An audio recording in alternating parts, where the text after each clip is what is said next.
Well, hello everyone. My name is Miss Heard with Miss Heard Song Lyrics Podcast, and I'm in season 3, episode 111, with my first ever Miss Heard song lyric for Starship. The Miss Heard song lyric is "My colon play la bamba," and the correct lyrics is "Marconi plays the mamba."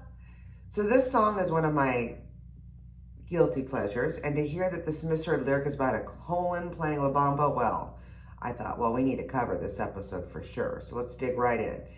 And by the way, it's not about a colon playing La Bamba. So for those of you that were getting excited, unfortunately, it's not that. But there's a lot of cool things we're going to know about this song, Starship, the evolution of the band, song background, and why it was voted the worst song. So let's go in. So this song is one, like I said, one of my many guilty pleasures. We Built This City is a 1985 song by American rock band Starship. It was released as their debut single on their album Knee Deep in the Hoopla. So let's talk about Starship first. So Starship is an American rock band from San Francisco, California, and it came from an original band named Jefferson Starship. You'll see a theme here, with different bandmates at time, because that's what happens with bands. People move around, do their own thing, don't get along, what have you. And of course, a change in some musical direction. And of course, the third thing, a lawsuit settlement that led to a name change. So they had to still want to move on, but they couldn't keep the Jefferson Starship moniker. So this band lineup for Starship includes Mickey Thomas, who does lead and backing vocals, Grace Slick, lead and backing vocals, Craig Cicchino, lead and rhythm guitar, Pete Sears, bass guitar, Donnie Baldwin, electronic drums, backing vocals, a Peter Wolf, keyboards, synthesizers, and surprise, first did you know, is Les Garland, who did the DJ voice in this song. So for those of you from the San Francisco area, at that time, they used Les Garland's DJ voiceover during the song's bridge.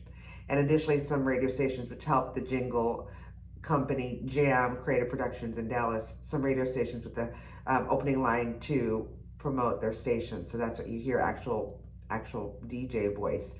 And Starship's album, this 1985 album called Knee Deep in the Hoopla, was certified platinum by the RIAA, which is the Recording Institute. I forgot it already, but I always talk about it in all my other previous podcasts, including 2 singles that made #1 in the Billboard Hot 100 chart, We Built the City and Sarah. Oh, Sarah's a good song too. Then they had a follow-up album called No Protection, released in '87, so 2 years later, and that was certified gold and featured the band's third #1 single, Nothing's Gonna Stop Us Now. Great duet, cheesy, great. And then after a short stint and stop, they came back, regrouped in the early 1990s. Actually, they took a short hiatus in the early 1990s, and then the band came back in '92 as Starship featuring Mickey Thomas, and at this time, Grace Slick is gone. So I'm going to just veer off a little bit because you'll find, especially those of you that are first-time listeners with us, welcome.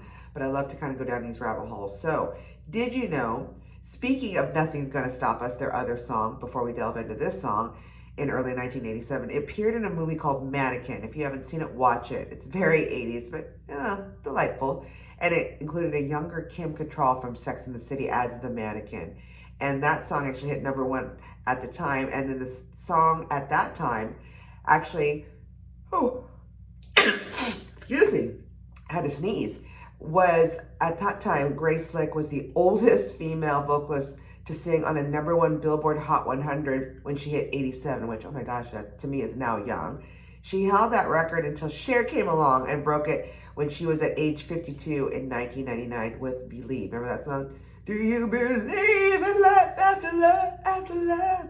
Well, here's another rabbit hole. Cher's Believe was the one song that supposedly people have credited to start Auto-Tune phenomenon, which is the audio processing software called Auto-Tune to distort Cher's vocal, which was then imitated by many other rap artists, specifically T-Pain. There's actually a Netflix episode on it, as well as it became known as the Cher effect. And that's the rest is history. But I wanted to go down that rabbit hole from Starship, Nothing's Gonna Stop Us, #1, being the oldest,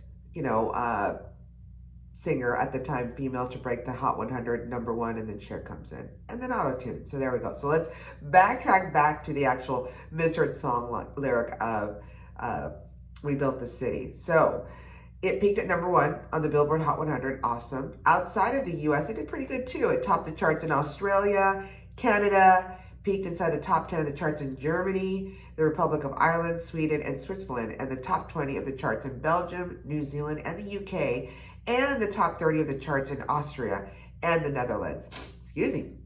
And then it appeared on several worst song lists, topping, you'll see in a second, some different song lists. Okay, so song background, what was it about? You know, there seems to be some underlying theme here. Well, the lyrics is specifically an argument between the singers Mickey Thomas and Grace Slick to some you, and we're assuming you is a music industry executive who's essentially just saying, yeah, you're a band, and we're the actual main people that are behind all this, and ripping them off by, she says, or he says, playing corporate games.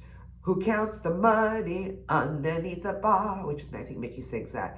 So in response to this injustice, the singers remind the villain, the you, so we think it's a music industry executive at the time, of their importance and fame, that they built this city on rock and roll, right? As well as the importance of radio as a music distribution medium. Hence, the misheard song lyric and the line of Marconi plays the mamba, listen to the radio, don't you remember, we built the city on rock and roll. So I'm like, who's Marconi? Because I've always heard this with my radio friends. So Guglielmo Giovanni Maria Marconi, wow, was born on April 25th, 1874, and passed away on July 20th, 1937.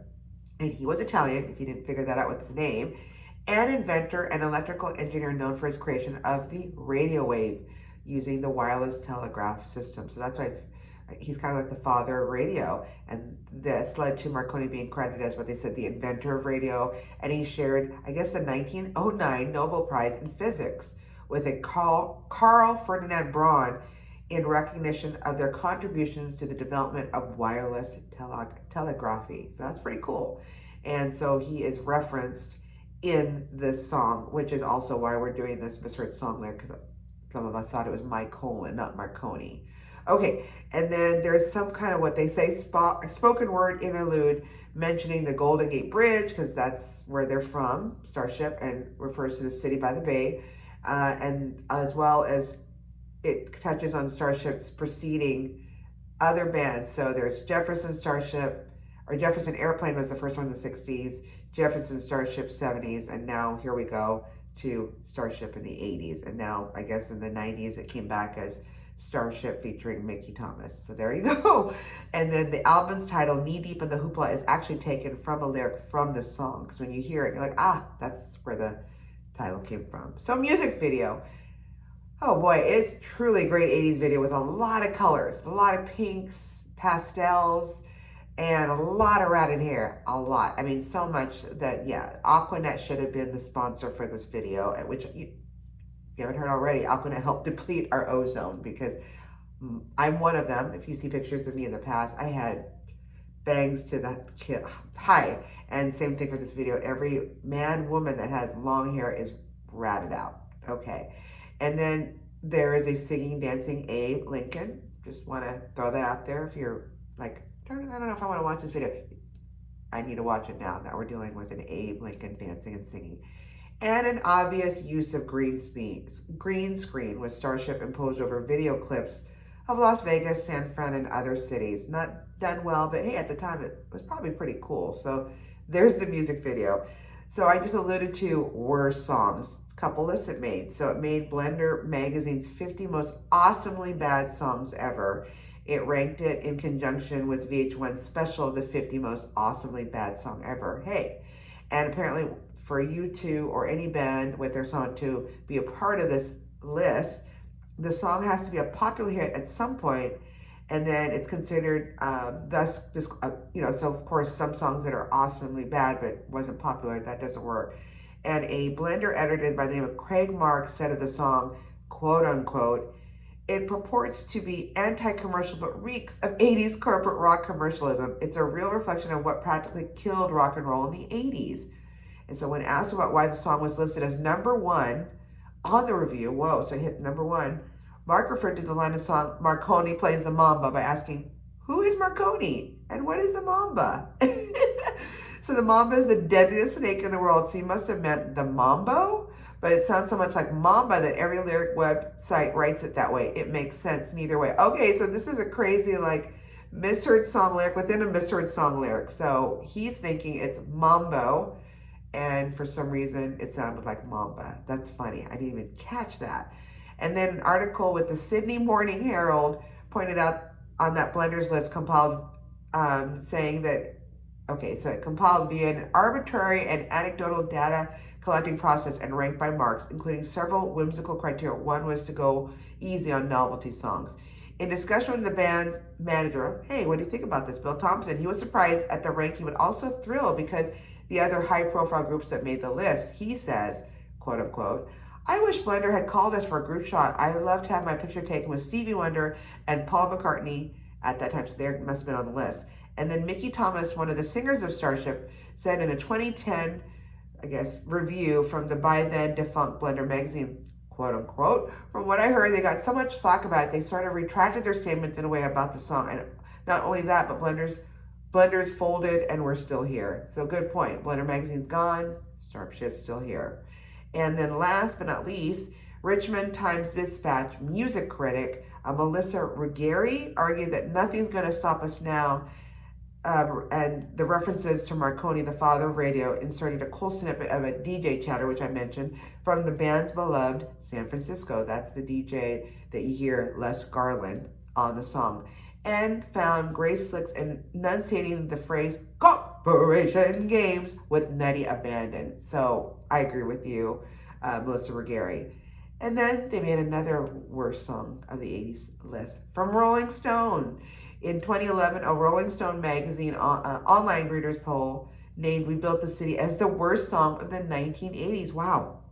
The song's winning margin was so large that the magazine reported it could be the biggest blowout victory in the history of the Rolling Stone readers poll. Hey, bad publicity, good, it's all good, right? So I did not know that. And I'm wrong. Another list they made was GQ's worst song of all time. So now we're nearing in August of 2016, GQ magazine declared the song the worst of all time, referring it to as the most detested song in human history. I don't know. There's others I hate more than this. The article covered Bertie Taupin, of famous songwriting fame with Elton John, and a Martin Page's role in writing an early version of this song, the song's development into its final version, and the massive success and then backlash. And I guess throughout the years, Grace Slick's inconsistent statements about whether she liked the song or not. Wow, there's a lot. I didn't realize all the lists it made, as well as the connections to Bertie Taupin. Had no idea he originally started that, as well as the connection to Cher and Auto-Tune by way of Grace Slick. So I told you, it's a crazy ride. And it's not about a colon playing La Mamba, nor it's more about Marconi plays, they say the Mambo, not the Mamba. I love it. So I hope you enjoyed this fun journey down Starship song, We Built This City. If you have any other great suggestions like this of misheard song lyrics, you know where to find us. We're at every social media site, Facebook, Twitter, everything. You can also just send us an email at misheard song lyrics. That's MISSHEARD songs at gmail.com. And I'd love to give you a shout out of your funny misheard song lyrics. So keep singing those songs wrong. Bye.